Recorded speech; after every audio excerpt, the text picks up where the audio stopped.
Reciban un cordial saludo. Los encontramos ahora en la unidad número 4,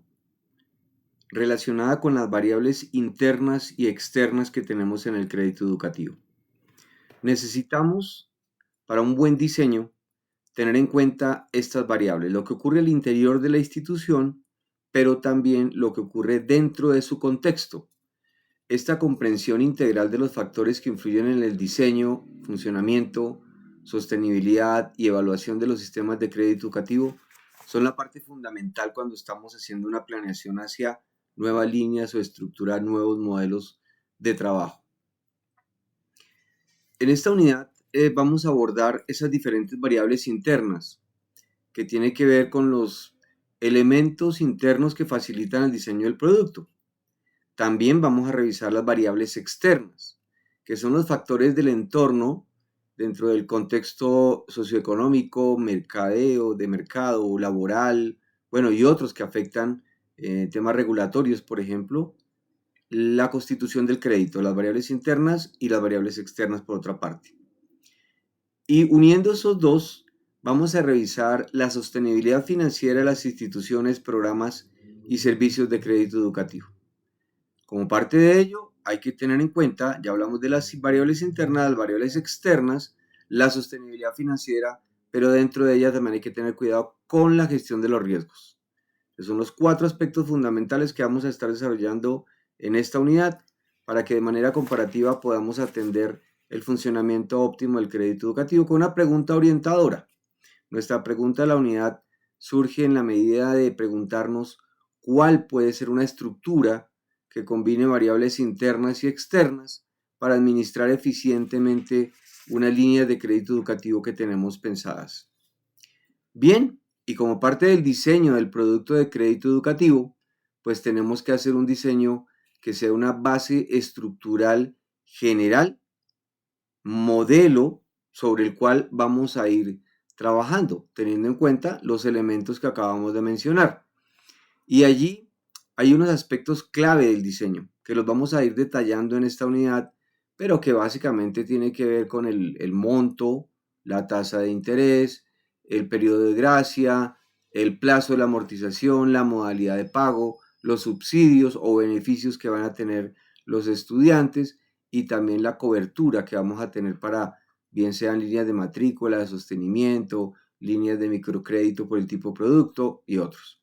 También los criterios de elegibilidad. ¿Qué criterios vamos a tener en cuenta cuando vamos a decir estos estudiantes aplican por esta línea o deben aplicar por otra línea? Y cómo vamos a decir con tranquilidad, perfecto, arrancamos, firmamos los contratos jurídicos y empezamos una relación aquí ya mucho más en detalle. El diseño adecuado del crédito, pues tiene que también tener elementos como la permanencia estudiantil que hemos dicho, para facilitar que los estudiantes puedan estar en sus estudios y que puedan pagar las cuotas conforme realmente corresponde a su condición socioeconómica y académica.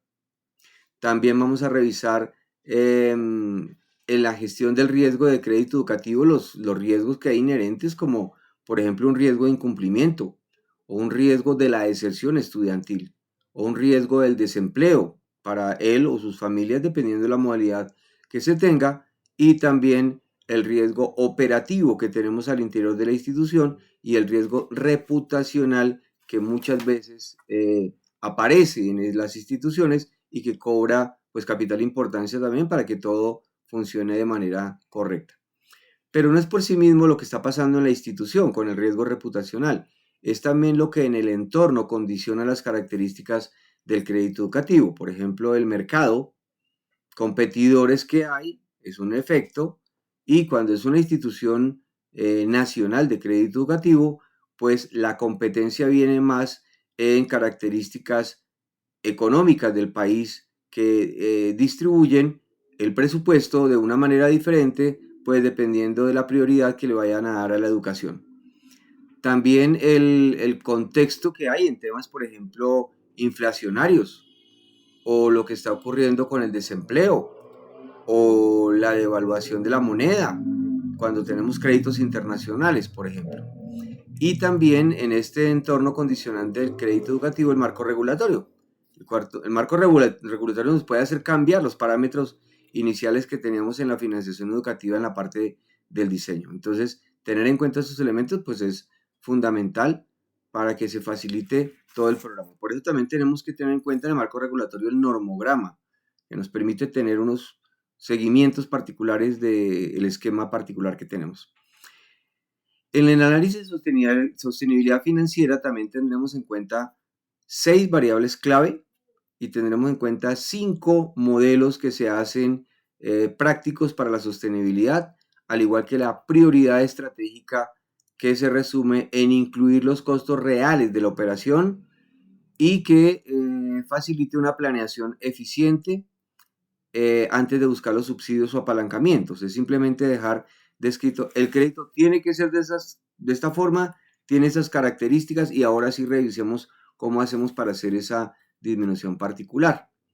La gestión de la cartera, la morosidad y la recuperación, pues son fundamentales en cualquier línea de crédito educativo y aquí debemos entender cuáles son las causas principales de la morosidad, los conceptos de educación financiera que se dan desde antes de iniciar un crédito educativo, con la forma como se prepara al estudiante y sus familias para el crédito, luego la educación financiera durante los estudios para facilitar que ellos puedan tener una clara concepción financiera y ayuden también a cuidar los recursos compartidos que están inherentes en el crédito.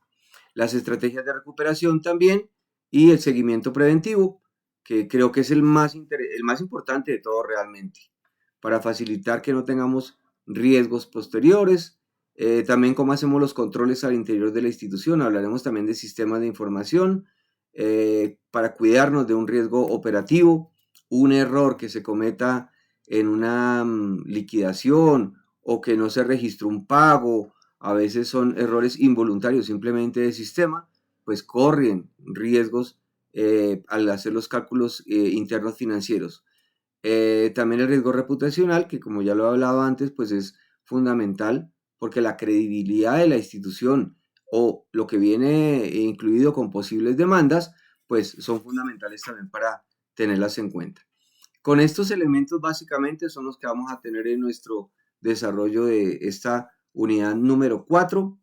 que llevaremos también a la par junto con la plantilla que estamos desarrollando del modelo de trabajo para una institución de crédito educativo y combinamos de esta manera tanto la teoría como la práctica que lo vamos a ahondar también en las siguientes unidades. Muchas gracias.